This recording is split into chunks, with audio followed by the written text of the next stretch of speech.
அன்பார்ந்த புதிய வாரம் வலைவலியை பார்த்து கொண்டிருக்கக்கூடிய அன்பு நண்பர்களுக்கு அன்பார்ந்த வணக்கங்கள். கடந்த 2 ஆண்டுகளை முடித்துவிட்டு 3வது ஆண்டாக இன்றைக்கு ரஷ்யா உக்ரைன் போர் நடந்து கொண்டிருக்கின்றது. இந்த ரஷ்யா உக்ரைன் போர் எதற்கு என்ற கேள்விகள் ஆழமாக சிந்திக்க முடியவில்லை என்றாலும் மேல்நோட்டமாக சிந்திக்க வேண்டிய அவசியம் இருக்கின்றது. கிரிமியாவை ரஷ்யா கைப்பற்றியது. அதை மீட்க வேண்டும் என்ற காரணத்திற்காக உக்ரைனில் அவ்வப்போது சில போராட்டங்களும் சில தாக்குதல்களும் துவங்கப்பட்டது. அதை முன்னிட்டு ரஷ்யாவும் சில தாக்குதல்களையும் நடத்தி கொண்டிருந்தது. இது மதிப்புக்குரிய ஜெலன்ஸ்கி அவர்கள் உக்ரைன் அதிபராக வருவதற்கு முன் நடந்த நிகழ்ச்சிகள் வெறும் சாதாரண தாக்குதல்கள் மட்டுமே நடைபெற்று கொண்டிருந்தது. இவர் ஜெலன்ஸ்கி அவர்கள் நேட்டோ நாடுகளோடு நாங்கள் இணைய வேண்டும் என்ற ஒரு கோரிக்கை வைத்தது. நேட்டோ நாடுகளும் தன் பங்கிற்கு உங்களை இணைத்துக் கொள்வதில் எங்களுக்கு ஆட்சேபணம் இல்லை என்று கூறியது. அதிலிருந்து தான் ரஷ்யாவினுடைய போர், உக்ரைனுடைய போர் சிறுதுளி பெருவெள்ளம் போல் அதிகமாகிக் கொண்டே வந்து இன்றைக்கு சிறு சிறு அணுகுண்டுகளை நாங்கள் வீசுவோம், அது உக்ரைனில் மட்டும் விழும் என்று நாங்கள் சொல்லிவிட முடியாது என்று சூசகமாக மறைமுகமாக ரஷ்யாவினுடைய இராணுவ அதிகாரிகள் சொல்லியிருக்கின்றார்கள். அதற்கு அர்த்தம் இது நேட்டோ நாடுகள் மீதும் விழலாம், பால்டிக் நாடுகள் மீதும் விழலாம், போலந்து மீதும் விழலாம் என்ற ஒரு மறைமுகமான சூசகமான அறிவிப்பைத்தான் அது சொல்லியிருக்கின்றார். 2வது முறையாக பெலாரஸ் என்ற மரியாதைக்குரிய மக்கள் செல்வாக்கை பெற்ற புட்டின் அவர்கள்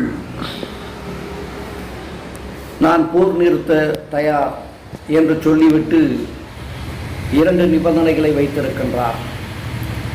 அந்த 2 நிபந்தனைகளுமே ஏற்றுக்கொள்ளப்படுமா என்று சொன்னால் ஏற்றுக்கொள்வதற்கான சாத்தியக்கூறுகள் அவளுக்கு இல்லை என்று தான் சொல்ல முடியும். உக்ரைனிலே நாங்கள் பிடித்த இடங்களெல்லாம் எங்கள் கைவசம்தான் இருக்கும். அங்கே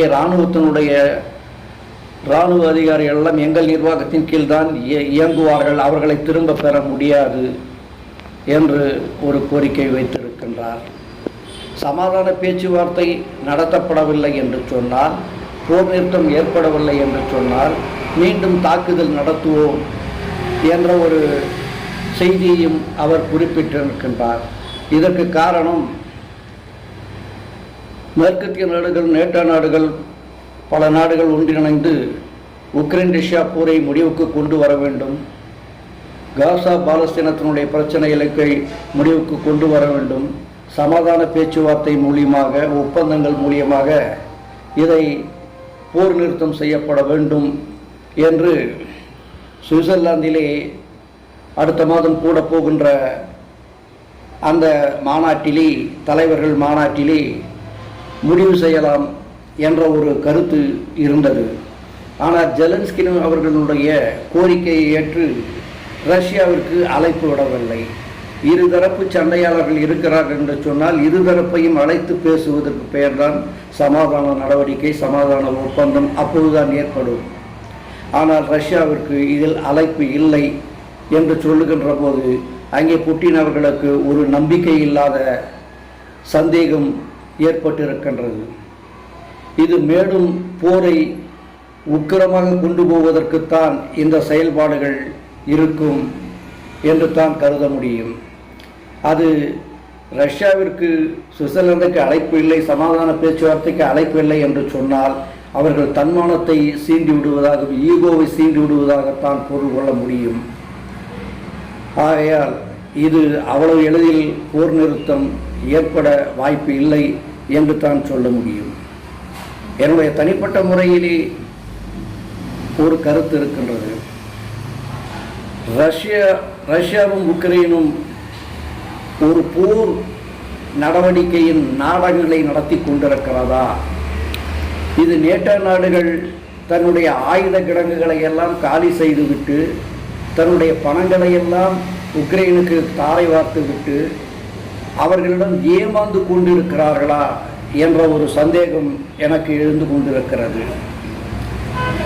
உக்ரைன் நேட்டோ நாடுகளில் சேருவதினால் நிச்சயமாக நேட்டோ நாடுகளுக்கு எந்தவித பயனும் இல்லை.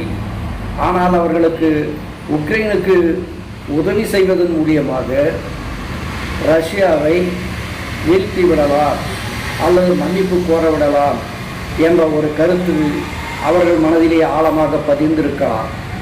ஆனால் அதில் இன்னொரு விஷயமும் அடங்கி கிடக்கின்றது. யுஎஸ்னுடைய கணக்கு,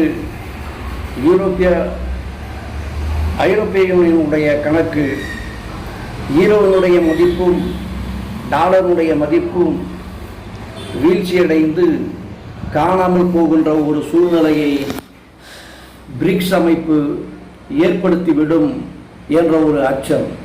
அந்த பிரிக்ஸ் அமைப்பை கலைக்கப்பட வேண்டும், அது மீண்டும் வலுப்பெறக்கூடாது என்ற ஒரு கணக்கில் தான் அங்கே உக்ரைனுக்கு ஆயுதங்களையும் பண உதவிகளையும் வழங்கி கொண்டிருக்கிறார்கள். இது இன்னும் தொடர்வது இது உலக மக்களுக்கு ஒரு அச்சுறுத்தலாகத்தான் இருக்கும் என்பது நமக்கு ஒரு தெளிவாக புரிந்து கொண்டிருக்கிறது.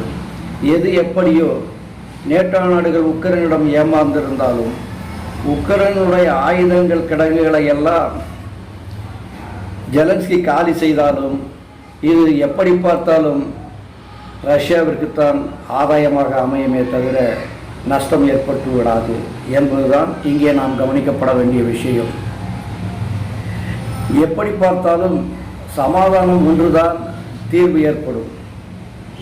இந்த நேரத்திலே முதல் அணுகுண்டு வீசியது ஜப்பானிலே அமெரிக்கா.